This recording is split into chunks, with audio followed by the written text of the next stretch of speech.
இலங்கை தமிழர்கள் இறப்பிற்கு பழி வாங்கவே பாட்டிலில் மண்ணெண்ணெய் எடுத்து வந்து அண்ணா நினைவிடம் மற்றும் கலைஞர் நினைவிடத்தில் வீச முயன்றதாக கைதான முத்துச்செல்வன் போலீசாரிடம் வாக்குமூலம் அளித்துள்ளார்.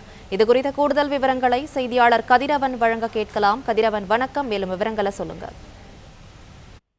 அண்ணா நினைவிடம் மற்றும் கலைஞர் நினைவிடம் இடையே பாட்டில்ல மண்ணெண்ணெய் நிரப்பி அதில் திரியோடு வந்து வீச முயன்றதாக நேற்று முத்துசெல்வன் என்ற ஒரு நபர் கைது செய்யப்பட்டார்.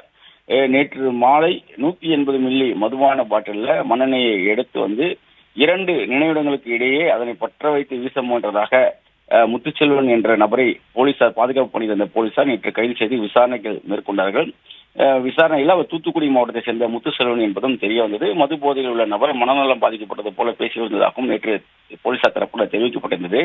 தொடர்ந்து அவனிடம் நடத்தப்பட்ட விசாரணையில 2009 இலங்கை தமிழர்கள் இனப்படுகொலைக்கு பழிவாங்கும் விதமாக மண்ணெண்ணெய் பாட்டிலோடு வந்ததாக முத்துச்செல்வன் போலீசாரிடம் தெரிவித்திருக்கிறார்.